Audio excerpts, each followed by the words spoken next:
Maybe I'm crazy, maybe I'm not. All right, very excited to have Rashad Jennings on the podcast today. Thanks for coming in. Appreciate you having me. You've been on a bunch of FS1 shows, but not on the podcast yet. So we're excited to have you in. We were actually just talking about my obsession with pens. Yes. I have an emotional attachment to certain pens, this one specifically. Yes. I like the way it writes. So emotional attachment to a pen. Look, I'm kind of like, I have Steve Jobs-esque things. Right. Like, I like to park in the same spot. I eat the same thing for breakfast every day. I have a very distinct, like, minute-to-minute routine in the morning before the show, and I don't like it to be disrupted for any reason. That's normal. Sound like an athlete so far. Okay. But I don't know about the pen. But a pen is important to my job.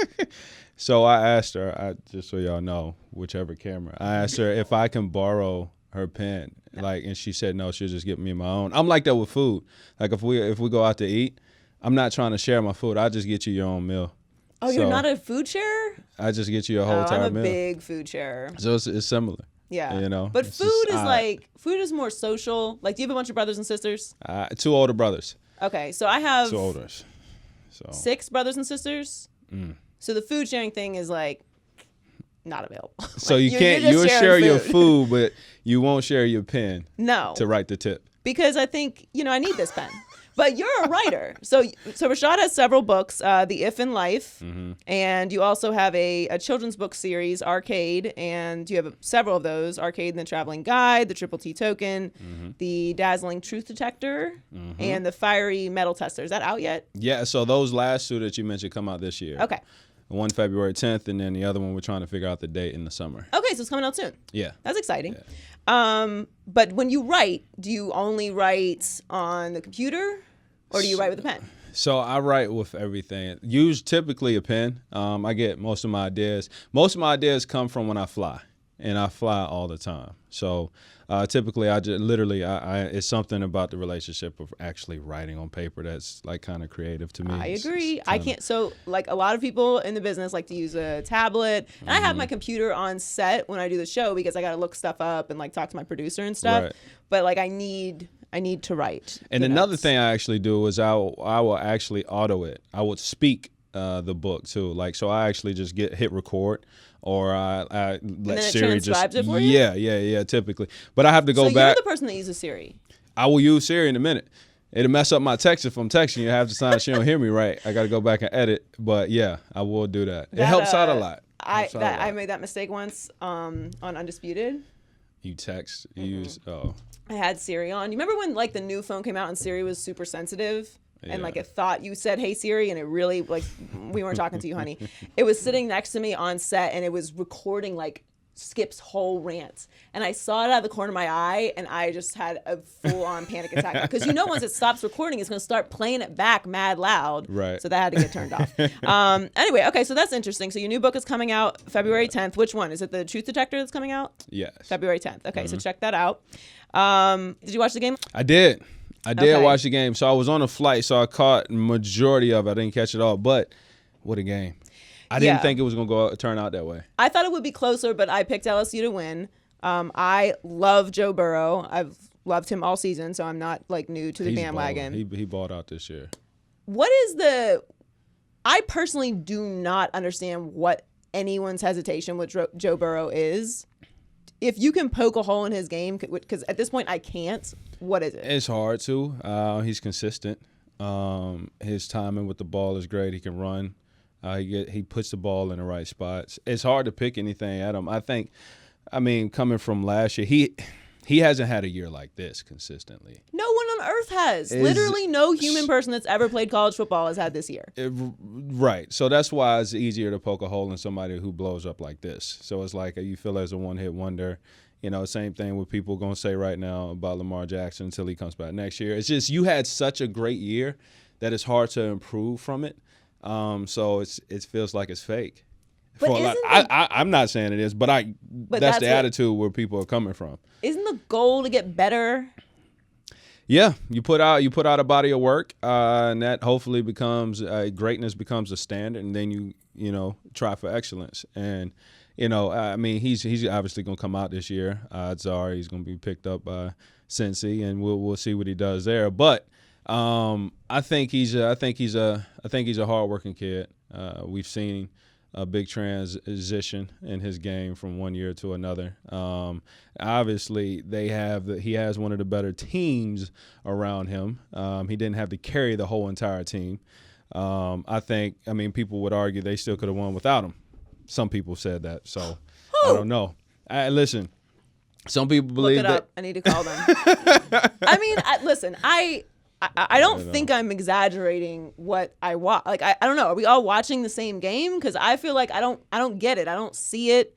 And I've seen this all season long. And I understand, like, okay, it's only this year. But the goal is every time you do something to get better. And every time you see him, he's better than the last time you saw him. Right.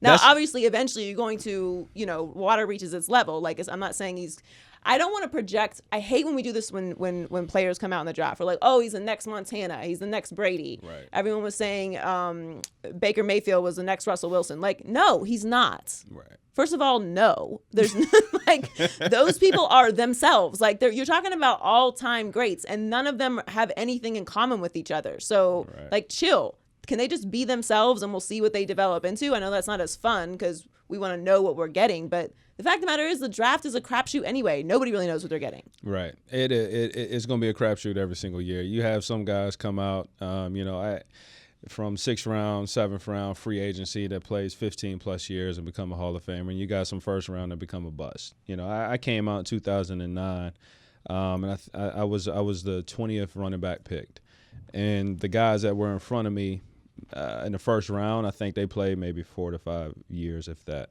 And everybody else fell off the map. The only person from my class that continued to have a outstanding career was LaShawn McCoy. Everybody else kind of, No Sean Marino fell off. Beanie Wells fell off. The guy that came from, what was his name? Connecticut, that went to the Colts. I'm forgetting his name right now. But he fell off. Like a lot of guys in the first round fell off. So just saying, it doesn't matter where you come in at. You got an opportunity. That's it. And what you do with it is up to you. So we'll see what this kid does. I think he's gonna be good though. So you mentioned Lamar Jackson. Obviously, he had an MVP season. Disappointing loss. Mm-hmm. What do you make of Lamar and what happened this year? Like particularly in that game. It was a tough game. Listen, when you total for 500 plus yards and lose, it's hard to say you had a terrible game. Now but he did have 2 interceptions and a fumble. He did, one of which is kind of tough, but yes, he did. He turned the ball over 3 times. That's not going to get you too many wins in the league, regardless who you playing. But when you're playing in the playoffs, it's definitely not appealing. But I think he had a great season. But if you just look at him for this one particular game, he didn't play up to his standard that he's been playing. I'm sure he would say that too.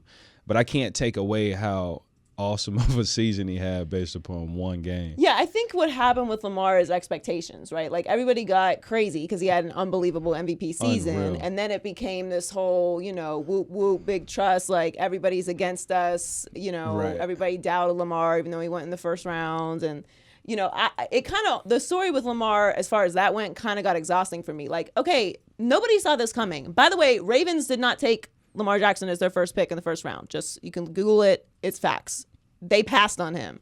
And the Bengals picked in between that. So someone else in their division could have gotten Lamar Jackson. They traded up to get him. So even the Ravens didn't see this coming. It kind of took away from can I just enjoy watching Lamar Jackson and how great he's been? And I don't want to overreact to the loss either. Like, look, Derrick Henry is very hard to tackle. He is. That's a man child. The recipe of winning in the playoffs to me is obviously I'm biased. It's always going to be able to run the football. I've never been inside of any locker room. I played with 3 different teams, 3 different organizations, and several different coaches along the way. And every single time at the beginning of the year, they say the same things. We have to stop the run and control the run game and play good defense. Then it gets into passing. Then it gets into special teams. But everywhere you go in the locker room, stop the run. They weren't able to do that. And this kid has been playing amazing, which I count this dude, Matt, right now, he's the MVP of the playoffs. When I think about MVP, And the reason why I say that's kind of tough to argue against because they just beat the Patriots and Tom Brady in Foxborough and then took down the MVP in Baltimore. And I don't think I'm exaggerating when I say it was 90% because of him. Oh yeah, he's a load. He's a load. He's the most valuable player. Valuable is relative, right? I think if you took one player out of off a team, could they still win? I don't think if you take him off that team, they still win. No, I mean Ryan Tannehill threw for what, 90 yards, I think. Right. Now, granted, he's not asked to do that much, but can he? Yeah, but will he? I don't know. He's done what he needs to do in order to. Yeah. It's one of them things where you can't help but to like recognize they've been winning with him at the Commander. At no, I don't. I'm happy for Tannehill. Well, that's Donnie. That's bad. That's nice. Hey, you say you're happy for him. That's what happened. He happy. Hurt my rep. Thank you. How did that even happen? That's a good picture. Yeah, not for Tannehill. Tannehill was with the Dolphins for many years, obviously. So he's a nice guy. I'm happy for him. It doesn't really matter if you're nice or not. I'm not really ever doing my job with consideration of if you're nice or not, but he is, and I'm happy for him. It's a good story. That said, I don't really know. I'll be honest. I don't want to sound crazy because I do think the Chiefs win. Maybe I'm crazy. But maybe I'm crazy. Derrick Henry scares the shit out of me though. Mm-hmm. He's if the Chiefs can't stop him, I don't know. Well, the Chiefs are rare because they can score at will at any time. Obviously, they proved that. How you going to be 24-0? I walked in the house. It was 24-0. I'm getting texts all over the place because I put on Instagram stories who I think is going to win. I saw some of your picks. I disagreed. Yeah. So, yeah? Yeah. I voted. So you're a little crazy on some of them, but I'm on point. I'm 2 for 2. I take it right now. You know what I mean? So you're even. I'm even. We're going to see. But I got the Titans. I got whoever wins this game. So you had the Titans in this game? I got the Titans win the Super Bowl. Beginning of the playoffs, I had the Titans and Minnesota. Minnesota kind of, believe it or not, was my Cinderella team to make it. And Titans were legit my team because they run the ball. Okay, so you were on the Titans then. I never liked Minnesota. It was cool. They took the Saints out, respect, but I never liked Minnesota. I just don't think that they have that X factor thing. Dalvin Cook is incredible, but that's it. Yeah. To me, at least the Titans have a defense. They have a serious defense, and they're super physical. But Derrick Henry is that dude, and he scares me. So you think the Titans are going to win the Super Bowl? Yeah, because who wins in the NFC then? That's a tough one. That's a coin toss. Well, I don't think Rodgers is going to let that butt whipping happen again. I agree. When they faced 49ers before. But I don't know. That's going to be a game. That one is tough. I want Green Bay to win it. Because I got a bunch of friends over there that I want to see go. But I do like Jones. Running back. I like Aaron Jones too. Yeah. I think he's done something phenomenal this season, and a lot of attention is obviously going to go to Aaron Rodgers in the QB position. But I really think he's been a big part of that team that's been carrying them this season, and it'd be nice to see him get highlighted in the Super Bowl, losing to the Titans. But losing to the Titans, of course, yeah. You're kind of wearing Titans colors today. Yeah.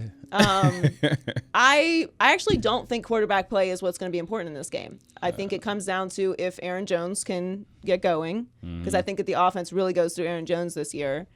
And that's going to depend on that Niners defensive line, which is stout, insane. Yeah, they've been playing lights out. Secondary, too. And they're just so aggressive. Yeah. Heavy, too. Everybody's heavy-handed up front.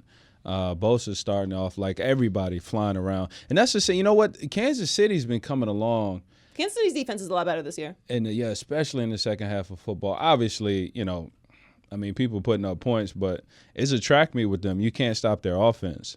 It's difficult. And there's too many weapons over there.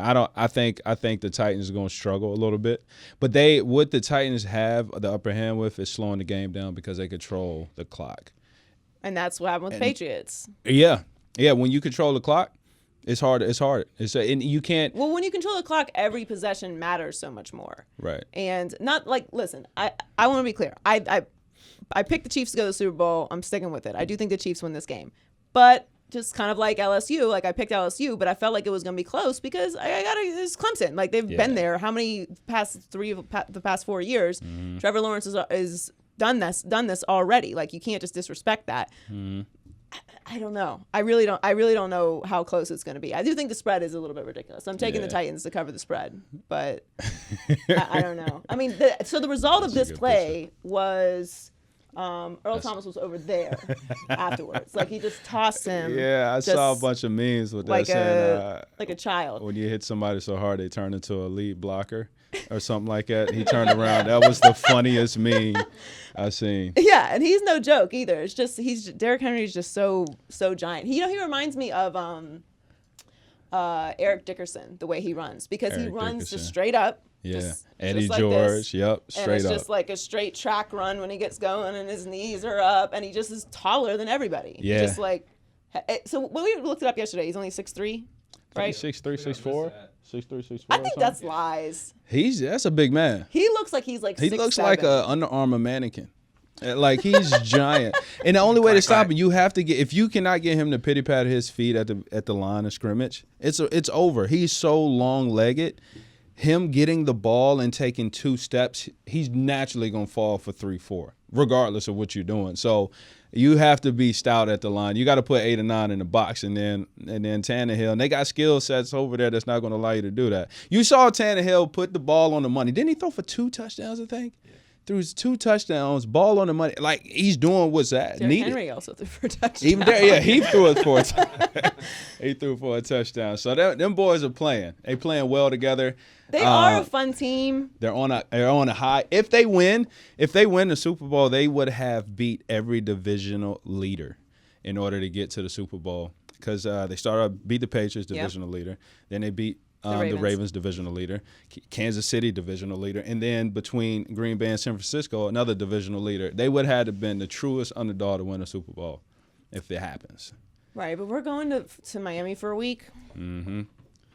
So many the Chiefs to win. You know, like we're in the content business.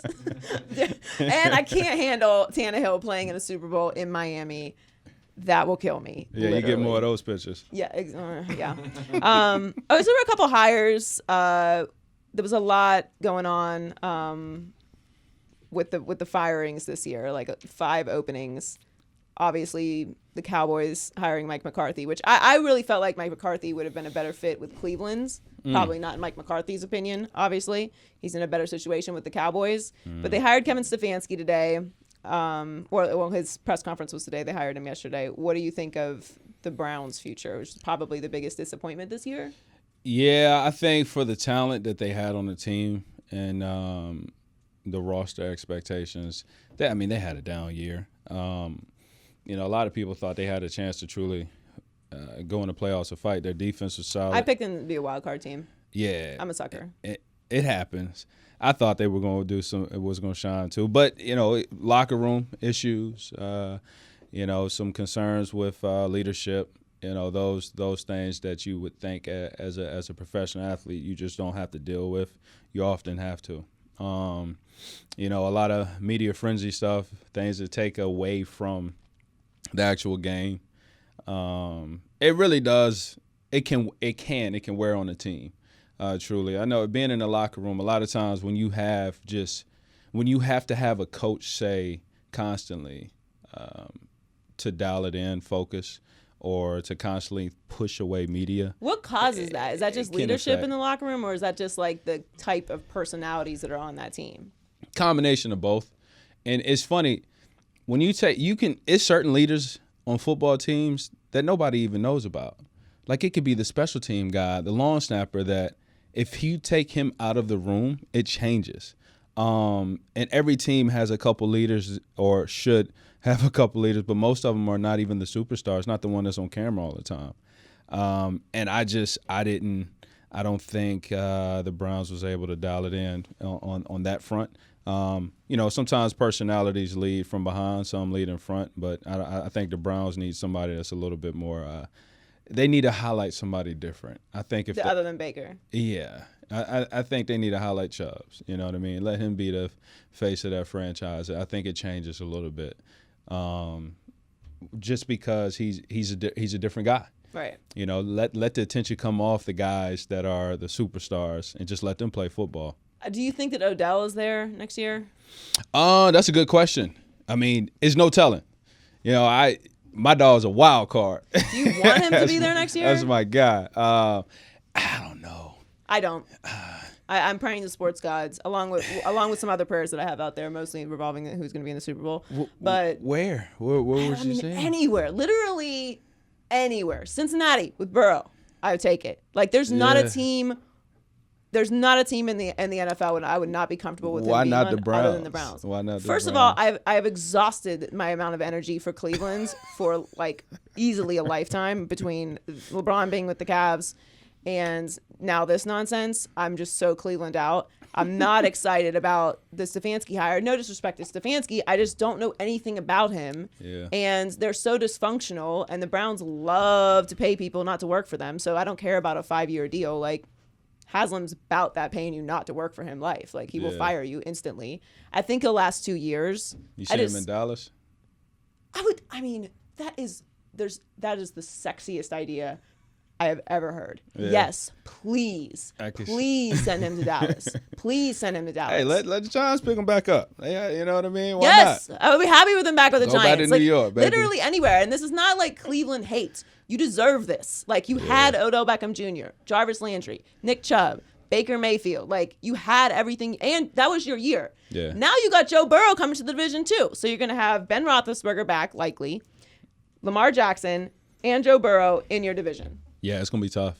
It's really gonna be tough. It's a wrap. Yeah. So I'm supposed to live in an existence where the rest of Odell's prime years are spent in Cleveland, Ohio. Yeah. That's what you want me to experience? You know, I mean, if Baker might come back with a different attitude, you never know. He might come back ready to play ball. I was very adamant supporter of Baker. I thought he should have started from day one because he was the number 1 overall draft pick. And there's respect to Tyrod, who I like a lot, but like he's a number 1 overall draft pick. You don't sharks are born swimming. Get him out there. And I didn't have a problem with like his swag and attitude and everything else, but because he instantly became the face of the franchise, which may not really necessarily be his fault just because of where he was taken. Right. He wasn't emotionally ready for that. Like obviously you're trying to fight fans in the like what are you doing? It's so weird. I have a hard time deciphering between like those type of anecdotes. Like you take a player, he's arguing and chanting with the fans. But he's not just a player. He's the face of your franchise, he's a number 1 overall pick at quarterback. Number 1 overall quarterback, face of the franchise. He didn't ask for it. He just asked to play football, though. So it's like you take this kid. That's what I mean. Like as a leader, I have to be able to look at the players I inquire and say, okay, this is who he is. Let me mold him as a player and as a person. Does that really matter? Long as he's not getting in any lawful trouble or anything that's causing him not to be on the field, now he's in position. Now I have to create a team around him. Don't make him the face of the franchise. Make other people. I should know better. You're Stefanski. I'm the owner. I know better. Owner. I'm the owner. I know better. I'm the coach. I know better. I know what kind of player this is. I love him, but let's not make him the face. Let him do his job. You be the face. You be the face. It's just like I could imagine being a parent. You're not going to let all your kids, just because you're the oldest, doesn't mean you're going to be the most responsible. You know what I mean? So it's like you have to decipher. I can't blame him. That's him. He wanted to fight with the crowd. Boom. No, that is him. Like he is always himself. Like that is for sure. But the reality of life, as we all know, because we've all had someone else sign our checks, is you don't get to always be yourself. You don't get to always be yourself, okay? especially I'm if you definitely lose. not always myself. That is for sure. So this is like, I'm with you. You know? I'm with you. So when you you're don't right. always get to be yourself. That's how it is. Like that's the reality of life. True. It's very true. It's a privilege to be able to just go out and be yourself all the time. And to be honest, you got to earn that. Yeah. Like Marshawn Lynch is himself all the time. Yeah. Who's telling Marshawn Lynch not to be himself? He's earned that right. You're right about that. You're right about that. You haven't earned anything. Speaking of Marshawn. Yes. I mean, one of the greatest to ever do it. Yeah. One of my favorites of all time. I loved his press conference afterwards when he decided to just keep it 100 real quick with everybody. And he said, take care of your chickens. I don't know how many tweets I saw saying, what are chickens? Everybody trying to figure that one out. I mean, he's there's no one else like him. I love Marshawn. Marshawn is one of my favorite all-time players like in NFL history. And mostly for that reason. But I also love the way he runs the ball because he runs to your face. Yeah. It's like that. It was good to see. I was excited to have him back out there. Yeah. It was nice to see him come back and show that, and he just stays in shape, for football. He's always football ready. He's not in prime, but he's always football ready. I mean, if you stay ready, you don't have to get ready. Exactly. And McCarthy, you brought up him, though. Do you think this is lofty? I'm in a group chat with my homies. We talk crazy all the time. We all have group chats where we talk crazy. Right. And I'm usually the one that throws out some wild comparisons and stirs up the pot. But like McCarthy's coming over with Dallas. He had coached Rodgers for several years. Right. Had modicum of success there as well. Right. And so now he's coming over with young Dak. Do we dare to compare Dak and Rodgers? Because Compare them how? Compare them in possibilities of what McCarthy can actually do with Dak. Sure. I love Dak. Yeah, because I looked at Dak's first 4 years playing versus Rodgers' first 4 years. It's really comparable. Rodgers was able to come in and sit behind a Hall of Famer and learn for his first 3-4 years. Right. Dak came right out of the shoebox, getting wore down.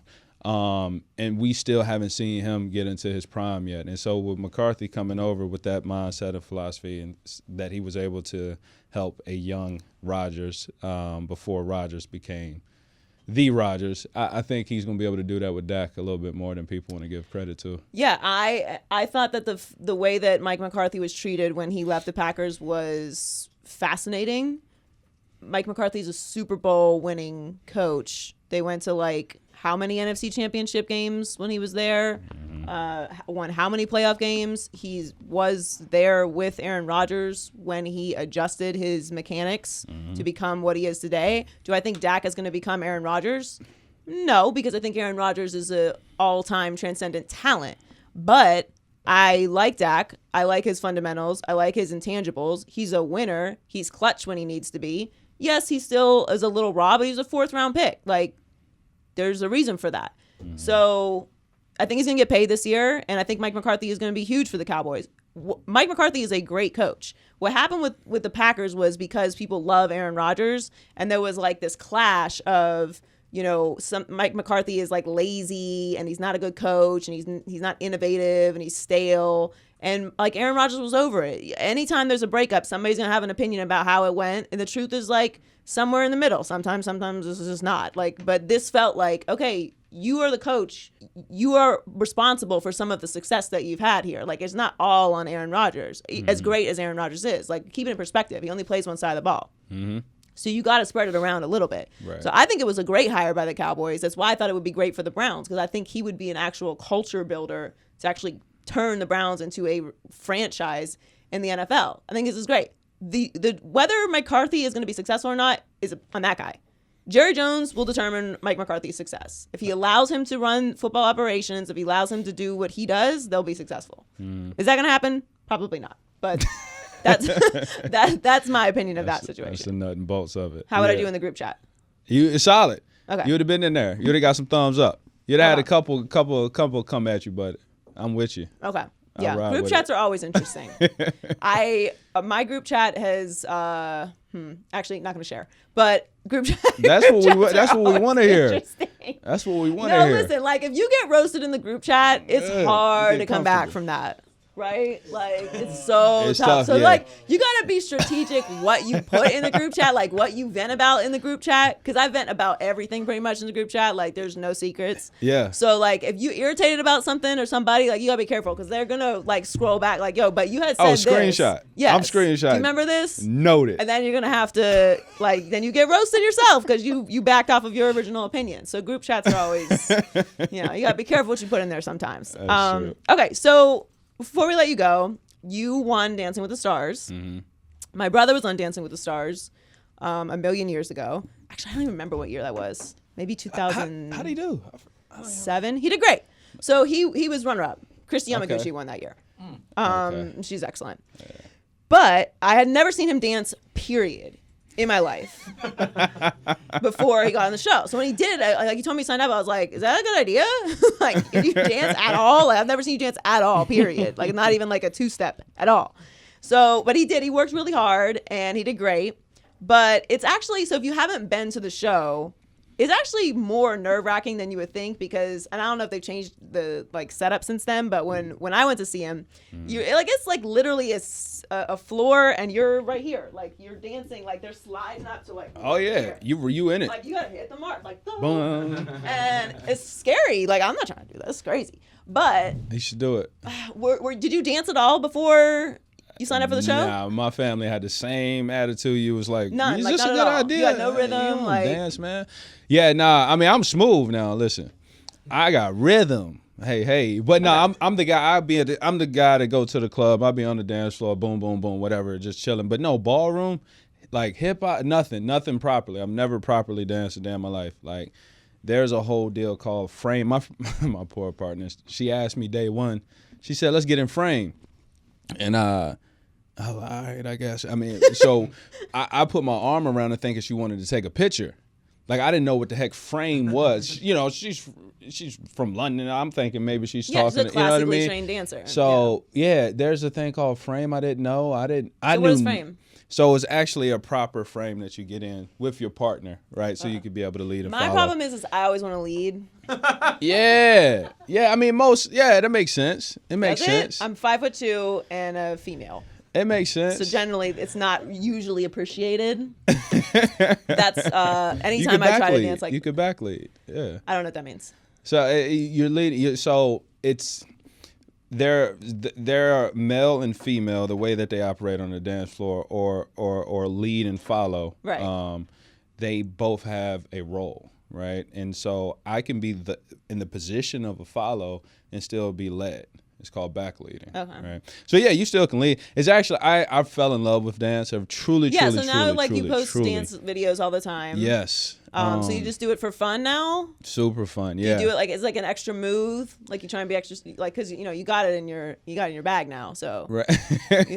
So I picked up social dance. Okay. And there's an art called Zouk, Z-O-U-K, that I really fell in love with. It's a Brazilian style dance. It comes from Labada. It's lovely. I'm going to continue to do that. I might enter actually in one of the competition at some point. But it also what's cool about it with dance. I'm a very hopeful romantic, just in general. And so one of the things I went to the school for psychology and sociology, and I got my honorary doctorate degree in humanities. The reason why is because in the latter years, not right this second, in the latter years, I want to be a marriage counselor, right? Oh. And so one of the things I'm working on is a book. And it's about how much ballroom dance and marriage merge together, like a relationship with a man and a woman. And ballroom dance is really the same. And I can't wait to write it. But to circle all back around, I fell in love with dance. My university's opened up a ballroom studio for me back at the crib. Like, that's awesome. Is a whole deal going on. So you totally dance. got immersed in it once you tried. Yes, that's what happens when you try new things. Sometimes you got to do it. Step out the box. I did every off season. I picked up a new craft. Every single off season. The first off season I picked up a guitar. The next off season I picked up card tricks. A boatload of just like random magic. And you're so a very forth and so on. Well-rounded individual. Yeah, I try to be. I'm trying to be. So when I'm that old, that's probably good for writing too. Yes, it introduces you to so many different sectors of life. It introduces you to people to think differently. Did you lose a lot of weight? Because Jason lost so much weight. Like when I saw him when he got back from LA, I was like, you have no ass. Where did it go? It's gone. Like your pants are like flappy. So you lost a lot of weight too? Yeah, you lose a lot of weight. Yeah, because you rehearse. I rehearse 6 hours a day. But wait, were you still playing when you did it? Yeah, so I was training for football, then turn around and dance all day. So I was in crazy shape. Yeah, that's rough though. Jason, there was a little pushback when Jason did it because. It was you can retired. Look it up. I'm not going to talk for him. He was not retired, and everyone didn't love that he did the show. But it was great for him, and I liked watching him because it was something totally different. But yeah, I can't. It didn't inspire you I'm not to want to go learn. I know you had it. Hey, bro, how you do? Show me how to do this. I've taken like random dance classes like for random things, but not like an actual like I didn't dance growing up. So I was like the girl that played. I was a tomboy. Like I played all sports and fought boys. I didn't take any dance at all. I did a little music, but like I was terrible at it. I have no musical ability whatsoever. Guitar, piano, voice for like 10 years means nothing. It just did not stick with me at all. So it was all sports. But no, I'm the person in the club, like I'm not on, like I'm up on the thing. Like I need a seat. You said that's you at the club? Yeah, I'm a percher. Oh, okay. So you're in the VIP section posted. Yes. Okay. I need a seat. And I'm old now. So that was like when I was young. So, now I'm old. I definitely can't go somewhere I can't sit. So if a guy comes up to you at the club and he says, "Hey, let's dance," what do you say? Well, Typically. First of all, like there's such a layered question. Group chat. The overall answer is 99% no. I'm not entirely interested. Yeah. I mean, if it's like a salsa club or something. Right. I'll try that because that's like a dancing thing. I can't salsa either, but I'll fake it because I've been in Miami long enough. I can move my arms enough. You go. To get through it. But like a club where there's like people? Yeah, like people. No. No. What are we gonna do? We're like bumping grinds? I mean, listen, it's a club. You can do anything. It's all kind of dancing that can happen. You never know until you step out on the floor, you know. And then if it ain't going how you like, I'm gonna go sit back down. I'm gonna go. It's so layered, you know. And then you gotta like decline someone. They could get weird. Yeah, that's true. That's tough. See, women is different. Like from a woman's perspective, right, T? Like there's a lot that goes into like that question. I would honestly be nervous before the person got to me. Like, oh shit. Maybe if I just like look at the ground, they won't talk to me. That's why you're in VIP, so you don't get ass. That's true. You're sitting down. I'm the antisocial social club? Like I'm antisocial while I'm being social. So how do you approach a girl in the club then? Fellas, have y'all ever approached a girl in the club? You know what I mean? As far as I know, you don't. You don't do it. You just don't do it. I don't. Yeah, that's it. Like I'm really not. I'm trying to help y'all fellas. Airdrop a picture of it yourself, ain't working. maybe. Airdrop? Yeah, you gotta go. So this is how they talk to girls in the club. They go up to you, ask you your name, then they run a DM you. Hey, you want to dance? Yeah. Yes. I don't know. I guess I think like the club is different. It's like so layered too. Like this is a very complicated conversation because one, like what kind of club are we in? Are we in like a Miami club, right? Yeah. Like are we in like a wild club where it's like live or something? Like then we're not here to talk. Period. This is not the talking space.